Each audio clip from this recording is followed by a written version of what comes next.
hundreds of ships. Okay, now I need to give you proper context because I was looking, okay, I was looking for pictures of the ships, and thankfully our boys over there at Breitbart compiled a nice little collage of pictures. So we got one over here, we got another, we got a different angle on things, we got a whole bunch of ships and a whole bunch of containers and a whole hell of a lot more ships over there, and then this picture of, I've been looking at it, I've been trying to figure out what it's supposed to show, but I guess a Walmart truck is running down a busy highway. All right, more ships off in the distance, just off the coastline, and then you got more cargo containers on the docks as well, and then you got another whole host of ships as well. So I don't know, and this is accurate as of what, yesterday or today? Yesterday, yeah. So what?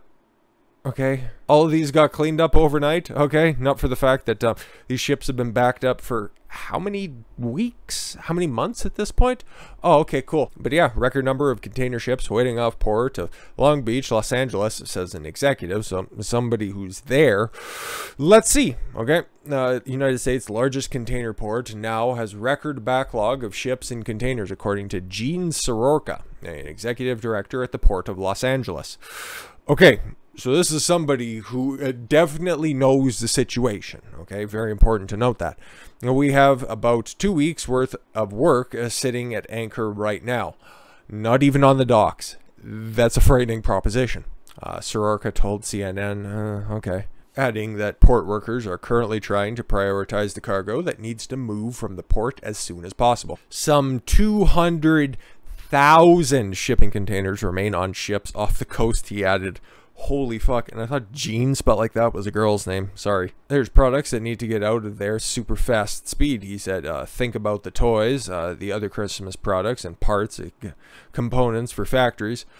Yeah, and food, okay, and things that have already been purchased by the end consumer that have been shipped over and been returned or asked for a refund, and online purchases, like shit like that has been happening a lot because those ships are just packed with cargo and they have no place to unload this, okay? His comment comes just days after President Joe Biden announced that the Port of Los Angeles and Long Beach have committed to 24/7 shifts to alleviate the supply chain bottlenecks ahead of Christmas shopping season. Oh, and then Butt Judge there came out and said, no, this is going to continue into 2022. And this guy's saying that there's 2 weeks worth of fucking cargo on ships, okay, that aren't even being processed. Now, is that 2 weeks in the context of 24/7 shifts? Who really knows? And how many people are actually there? Like, what is the speed that these people are working? Got to get to the bottom of this somehow. We had 25% of all of our cargo on our docks sitting there for 13 days or longer. That seems unacceptable. And that's been cut in just about half over the last week. Cool, so you're still a week back. Philip Sanfield, director of media relations for the port. Why is that a position? Okay, noted that although the Port of Los Angeles operates on a 24/7 schedule, its terminals remain closed between 3 and 8 a.m. So they're only, what, 19 and 7? Oh, okay, cool. Close. The terminals are privately owned and operated. Yeah, but Joe Biden's activated the private industry because he's so goddamn popular over there. And don't worry about it, though, because they made serious progress, okay? Not the fact that they have record cargo, 200,000 shipping containers, anything like that. But no. Serious progress has been made. Serious progress. Oh, White House Commissar Jen Psaki said that there is serious progress. Yes, just don't look at anything that's, just off the coast. Made and dealing with the supply chain bottlenecks at 2 major ports in California. Oh, the ones that are open 24/7? What about that 5-hour delay? Hamana. Port of Los Angeles Executive Director Jen Psaki said that we have already cut in half the amount of... Yeah, I know, we just read it. Come on now. That is sitting on the docks for 13 days or longer. That's serious progress. Really? And his commitment from the railroad is just the latest step towards a 24/7 supply chain. 19 and 7, you dizzy bitch. From the railroad... Oh, I'm sorry. And the result of the important partnership between business, labor, and port leadership. Congratulations, pat yourself on the back. You're still lying to everybody. Psaki also said that the Union Pacific Railroad The second largest railroad operational in the United States, would serve the Port of Los Angeles and Long Beach with 24-hour service. Cool. We're going to continue to evaluate the steps that we need to be taken in order to move towards 24/7 global supply chain. Okay, expedite the moving goods across the United States. Data from the Marine Exchange, however, shows that about 157 ships were waiting off the 2 ports in Southern California as of Monday. But we're making serious progress, right? Yeah, exactly. Such serious progress that, in fact, shipping containers from stranded ships abandoned in California neighborhoods. All right, serious progress. When are you going to clean up those fucking empty containers? Or who even knows if they're empty? They've just been offloaded. Dude, this is such a fucking disaster.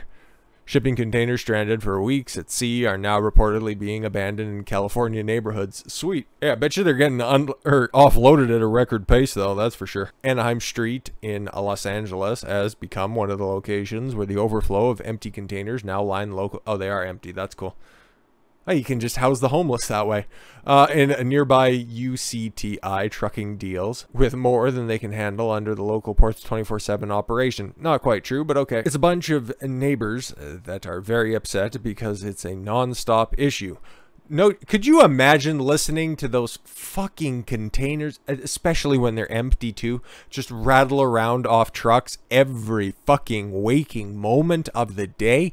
I'd be pretty upset too, let's be honest. UCTI trucking owner Frank Ararian is literally bathing in money right now, by the way. Addressed the situation as the company is experiencing massive overflow to its usual 65 container spaces. How many are just in this picture right there? But Jesus Christ. Right now, with the ports and everything that's going on over there, we're stuck with the containers, having to bring them all to yard, and we only have so much space, okay? As of Tuesday, 100 container ships are reportedly waiting to unload. Yeah, see, they've already gone through 53 ships, okay?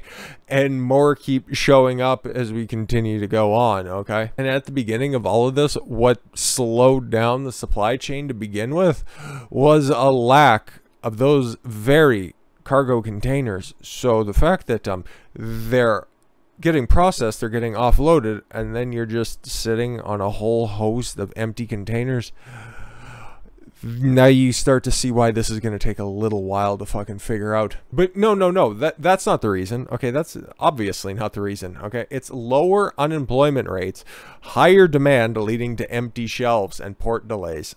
That's what it is. Okay, they're lying to you straight to your fucking face. Empty grocery store shelves and massive delays at U.S. ports are being caused in part by increased demand for more people having jobs, White House Press Secretary Jen Psaki argued this week. Just don't look at any of the job reports. Nope, don't look at any of them. But there's more people working, right? Right? Yeah, no. Don't look at brand new unemployment claims that keep going up every fucking month, right? Okay. The Port of Long Beach in California saw a record 100 ships waiting to enter on Monday, and stores in some areas of the United States have been unable to keep every item in stock, or any items in stock. The president is satisfied that progress continues to be made. We couldn't ask him directly for any comment on the situation because he's already taken off for the weekend. I don't know though.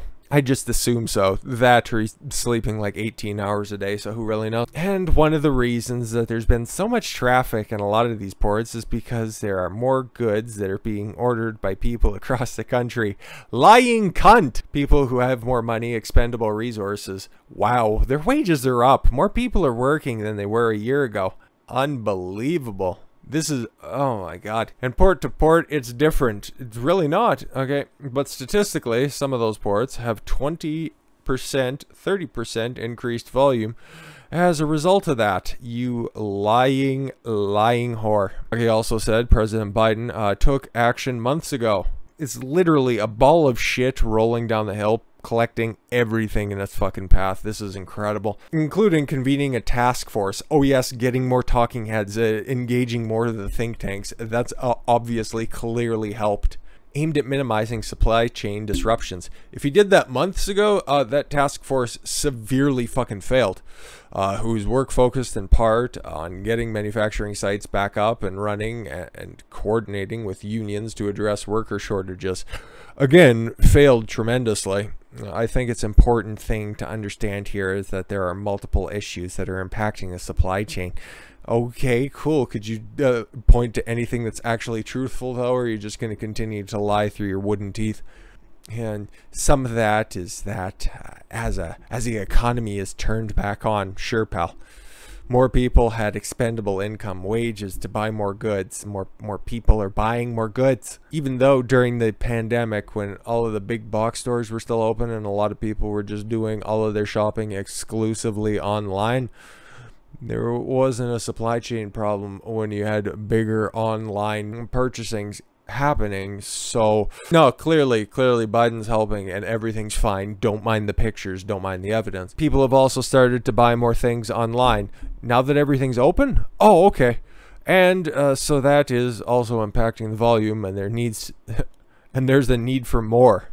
Yes, more truth, but you aren't going to provide that. And I think that if it's in the supply chain, yeah, it's going to be about another 3 years before we figure out how to rectify that situation. The arguments came after White House Chief of Staff Ron Klain last week promoted the view that economic problems Americans are facing, no shit, including soaring inflation and supply chain disruptions, are high-class problems. Oh, that would not be happening if the unemployment rate had not dropped. Oh, fuck. Oh, I'm sure Ron Klain's probably been stored away in some closet around the White House. Psaki has since defended Klain multiple times, including responding to the CNN host who wondered whether it was tone deaf to say rising prices and empty shelves are the problem for the rich. The fact is that unemployment rate is half of what it was about a year ago. More people have jobs, more people are buying goods, and that's increasing demand. That's all. Is she just reading the same thing over and over again? More people are working, more people have money, more people buying goods. It's like none of that's true. It's like, well, no, I keep saying it, therefore you have to listen to it and believe it, because I'm a woman after all. Some economic experts have said Biden's administration policies have contributed to rising inflations and labor shortages. We would call those normally all economic experts, but a lot of those places have been subverted by the communists, so who really knows? Including COVID-19 vaccine mandates and trillions of dollars in spending. No, real, actual, tangible proof that shit's whack? No, fuck, couldn't be the case.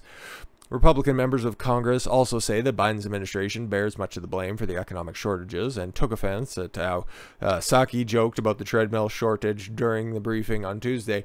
Yeah, yesterday. Oh, well, I think people can wait for a treadmill even though you can't go into a gym if you don't show your fucking papers. But remember, guys, these people have never ever missed a meal. They have never missed a paycheck, and because of that, they're just going to continue to lord their authority over you until you tell them to stop.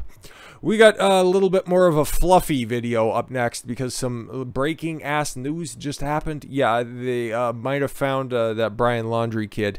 He's over there and over there and over there. And with that said, I thank you all very much for the gift of your time. I've been Don Consuelo. I want you to follow your gut and get after it. Take care, everyone.